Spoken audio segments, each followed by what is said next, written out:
നമസ്കാരം, ഇത് IBN മലയാളം.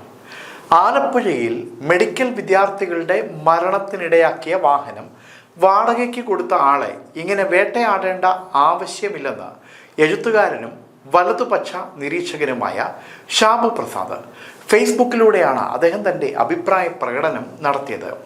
ആ പോസ്റ്റ് ഇങ്ങനെയാണ്: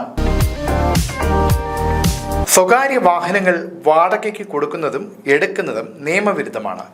പക്ഷെ ക്രിമിനൽ കുറ്റമൊന്നുമല്ല, ഒരു ഫൈൻ അടച്ച് തീർക്കാവുന്ന വിഷയമേ ഉള്ളൂ.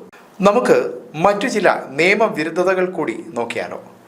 താമസിക്കാൻ വേണ്ടി പണിത വീടോ ഫ്ലാറ്റോ വാടകയ്ക്ക് കൊടുക്കുന്നതും അവിടെ വാടകയ്ക്ക് താമസിക്കുന്നതും നിയമവിരുദ്ധമാണ്. വാടകയ്ക്ക് കൊടുക്കുന്ന വീടുകൾക്ക് കൊമേഴ്സ്യൽ ലൈസൻസ് എടുക്കണം, ടാക്സ് അടയ്ക്കണം. ബൈക്കിൽ മുന്നിലും പിന്നിലും ഇരിക്കുന്നവർ ഹെൽമെറ്റ് നിർബന്ധമായും ധരിക്കണം. അത് ISI മാർക്കുള്ള നിലവാരമുള്ള ഹെൽമെറ്റ് ആയിരിക്കണം. അവ ചിൻസ്ട്രാപ്പിട്ട് മുറുക്കിയിരിക്കണം. ടൂ വീലറിൽ പിന്നിലിരിക്കുന്ന ആൾ ഇരുവശത്തേക്കും കാലുകൾ ഇട്ടാണ് ഇരിക്കേണ്ടത്. ബൈക്ക് ഓടിക്കുന്ന ആൾ ചെരുപ്പ് ധരിക്കാൻ പാടില്ല. നിർബന്ധമായും ഷൂ ആയിരിക്കണം. ഒരു കാരണവശാലും ടൂ വീലറിൽ 2 പേരിൽ കൂടുതൽ കയറാൻ പാടില്ല.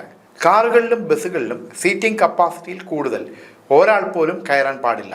നിന്നുള്ള യാത്ര സുരക്ഷിതമല്ല, നിയമവിരുദ്ധമാണ്. ഡ്രൈവർ ചെരുപ്പ് ഉപയോഗിക്കരുത്. നിർബന്ധമായും ഷൂ ധരിക്കണം.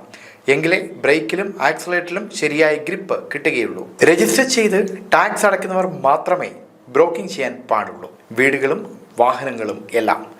സ്വകാര്യ വ്യക്തികൾ പണം പലിശയ്ക്ക് കൊടുക്കാൻ പാടില്ല. ഇങ്ങനെ കാക്കത്തൊള്ളായിരം നിയമങ്ങൾ ഇവിടെയുണ്ട്. ഇതെല്ലാം സുരക്ഷയുമായും ജീവനുമായും ജീവിതവുമായും എല്ലാം ബന്ധപ്പെട്ടതാണ്. ഇനി പറയൂ, നമ്മളിൽ എത്ര പേർക്ക് ഈ നിയമങ്ങളെല്ലാം പുലർത്തി ജീവിക്കാനാകും? ആലപ്പുഴയിലെ ആ മനുഷ്യൻ വണ്ടി വാങ്ങിയും വാടകയ്ക്ക് കൊടുത്തും മറിച്ചു വിറ്റും ഒക്കെ ജീവിക്കുന്ന ഒരു സാധാരണക്കാരനാണ്.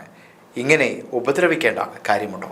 ഇങ്ങനെയാണ് ഷാബു പ്രസാദിൻ്റെ പോസ്റ്റ് അവസാനിക്കുന്നത്. News desk IBN Malayalam.